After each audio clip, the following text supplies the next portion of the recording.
السلام عليكم ورحمة الله وبركاته. الحمد لله والصلاة والسلام على رسول الله، وبعد. النهاردة إن شاء الله هناخد المقام الثاني من دورة المقامات الصوتية، ألا وهو مقام السيكا.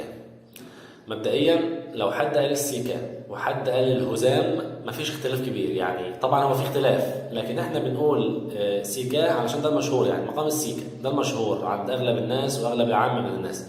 لكن أكاديميا اسمه مقام الهزام، وطبعا في اختلاف ما بينهم، لكن احنا مش موضع الاختلاف دلوقتي. لو حد قال سيكا او حد قال هزام مفيش اختلاف، لكن خلونا نقول سيكا لان احنا مش هنتطرق لطبقه الهزام دلوقتي خالص. احنا هنتكلم عن الثلاث درجات بتوع السيكا بس.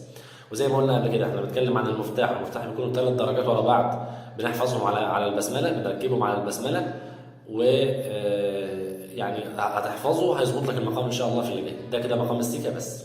طيب ناخد مفتاح عشان ما نطولش.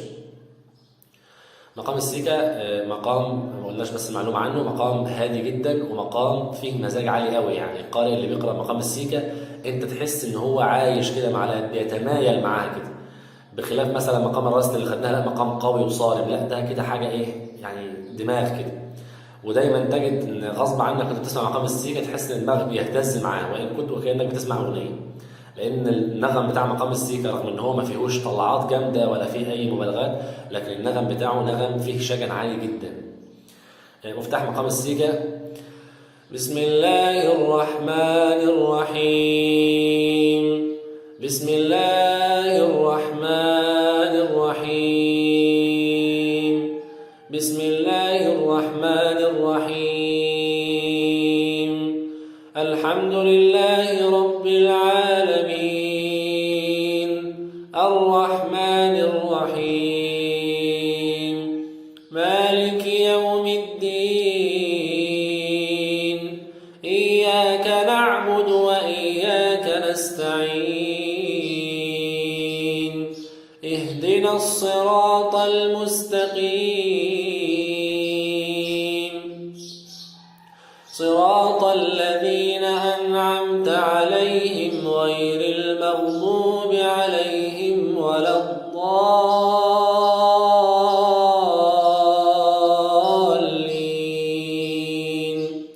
بسم الله الرحمن الرحيم، اللي هو المقام الشهير اللي اتقالت بيه أغنية طلع البدر علينا. في حاجة عايز أكد عليها في مقام السيكا، اللي احنا قررنا بيه ده 3 درجات دول بس اسمهم سيكا. لما بطلع بقى أزعق ممكن أجيب بعض درجات السيكا من فوق بيتقال عليها مقام الهزام، لكن ديت حاجة تانية ممكن نتكلم عنها لو اتكلمنا عن المقامات الفرعية. لكن اللي يخصنا في مقام السيكا بقى في الأسلوب ده بس حاجة اسمها الرمل. والرمل ده غير الرمل بتاع بحور الشعر، لا ده رمل حاجة تانية. في نغمة كده مشهورة، بعض القراء أو أغلب القراء اللي بيقرأوا بالسيكا بيجيبوا النغمة دي في وسط القراءة، اللي هو يقول لك ايه: صراط الذين أنعمت عليهم غير المغضوب عليهم ولا الضالين.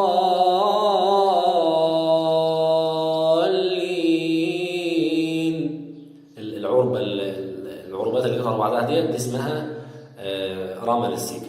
ممكن وانا في وسط القراءة بجيبها، ولو سمعتوا اي حد بيقرأ بيها هتلاقيه غالبا بيجيبها يعني. نقرأ مثال تاني ونجيب في الرمل ده. بسم الله الرحمن الرحيم، بسم الله الرحمن الرحيم، إذا جاء نصر الله والفتح ورأيت الناس يدخلون في دين الله أفواجا فسبح بحمد ربك واستغفره إنه كان توابا. بسم الله الرحمن الرحيم. بالنسبة للناس اللي صوتها قراري ممكن تجيب لحظة طبعا. بسم الله الرحمن الرحيم. والناس اللي صوتها جهوري بسم الله الرحمن الرحيم. اختار بقى الطبقة اللي تعجبك، لكن المهم هم 3 درجات ورا بعض بالمنظر ده.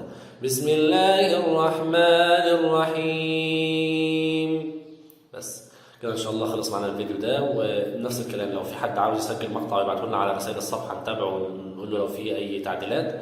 اللينك موجود معكم في الوصف ان شاء الله.